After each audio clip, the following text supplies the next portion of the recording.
On behalf of the Church History Department, I want to thank you for joining us. I am pleased to be united with so many people from around the world who are dedicated to researching the history of our human family. I am also grateful for the technology that allows me to speak to you wherever you are. Today I have an important announcement about a powerful new research tool that has been developed. As a preface, though, allow me to give you a behind-the-scenes look at the work that has led to this moment. For many years now, researchers in the Church History Department have been working to identify and compile a database of every pioneer that came to Utah between 1847 and 1868. They started by collecting all the names from existing Pioneer Company rosters. They also recorded the names mentioned in Pioneers' trail journals. Our researchers then systematically added names of pioneers who were believed to have come to Utah in a specific year or even a range of years, but whose pioneer company could not be identified.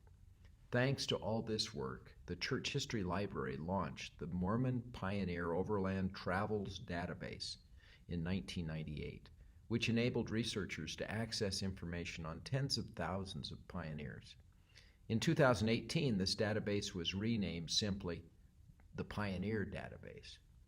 In addition to identifying pioneers, our team has also been hard at work identifying Latter-day Saints who served missions in the first 110 years of the church.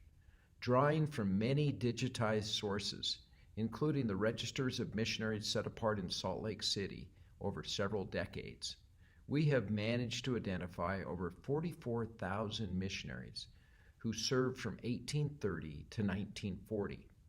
This information was published online as the Early Mormon Missionaries Database in 2016.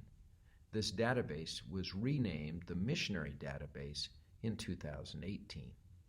These two databases have served us well for several years.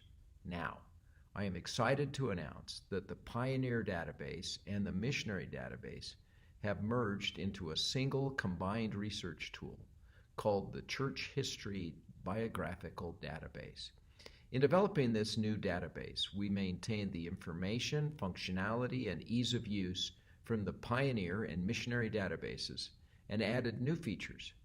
In addition to the ability to search and access all the information from both databases simultaneously, helpful filters have been added, enabling you to narrow down the search results according to your research interests.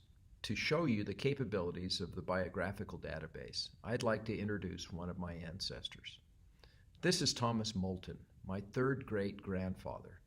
Thomas was born on November 10, 1810 in Irchester, England. His first wife, Esther, died, but in 1841 he and his second wife, Sarah Denton Moulton, joined the Church of Jesus Christ of Latter-day Saints. They wished to gather with the saints in the U.S., but lacked the funds to do so. Finally, after 15 years of saving and with the help of the Perpetual Emigrating Fund, and with the prospect of using the less expensive handcart means of travel across the plains, the Moulton family was ready to gather to Zion. By then, there were 7 children in the family. My second great-grandmother, Sarah, born to Esther, and 6 children born to Sarah Denton Moulton. The Moultons set sail from Liverpool on May 4, 1856. 3 days after setting sail, Sister Moulton gave birth to her 7th child, the 10th member of the family. After a harrowing voyage, the Moultons arrived in the New York harbor on June 14, 1856. From there, they traveled to Iowa, where they joined a company of pioneers led by James Willie. The Moultons were assigned 2 handcarts in the Willie Handcart Company. Thomas and his wife pulled one cart, with the 4 younger children either riding or walking alongside. The other handcart was pulled by the 4 older children, Sarah, then 19, Mary Ann, age 15, William, 12, and Joseph, 10. The Willie Company occupies a prominent place in our pioneer history for the hardships they endured as they trekked the Great Basin on foot, hauling their meager belongings in handcarts. After struggling hundreds of miles with hunger through often difficult weather, the Willie Company was finally halted by a blinding blizzard in what is now Wyoming. requiring the help of rescuers from Utah. And then finally, with their ranks decimated by exposure and starvation, the remaining members of the Willie Company arrived in the Salt Lake Valley on November 9th, 1856. With the help of the rescuers and heaven, all 10 Moultons made it to Utah. For the Moulton family, there was an additional blessing that came from the rescue. One of the rescuers was John Bennett Hawkins.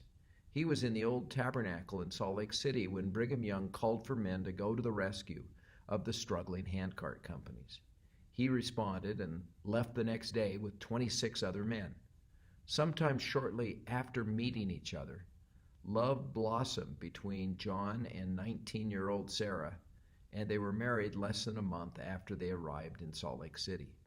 They had 10 children, including my great-grandmother. Joseph Moulton, the 10-year-old who helped pull the second handcart, was both a pioneer and a missionary. Let's look at him in the biographical database. Here he is. One of the most helpful new features of this combined database is that when you select the person you're searching for, events from their life are displayed together on a timeline. Depending on the availability of information about a person, the database also displays their photograph, their parents' names, their baptismal date, and who performed the baptism, the name of the pioneer company they traveled with, and or the mission in which they served. You can also see other people who traveled in the company or served in that mission. A list of sources used to gather the information is also available. I can see that Joseph Moulton sailed from England to the United States with his parents, Thomas and Sarah, in 1856 on the Thornton, crossed the plains with the Willie Company from July 15th to November 9th, helped bring other pioneers across the plains in 1866 with a down and back company of volunteers, and started his mission to the American South at the age of 40. Details about his mission are provided.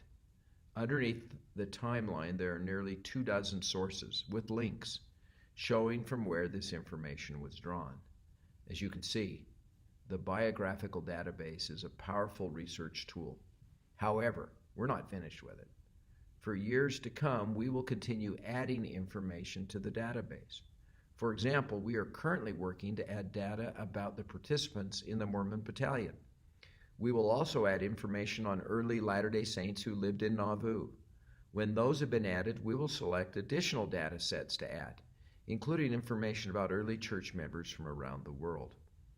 The Church History Biographical Database is available at biographicaldatabase.churchofjesuschrist.org. Please visit the site and see what you can find about your ancestors who were early members of the Church of Jesus Christ of Latter-day Saints.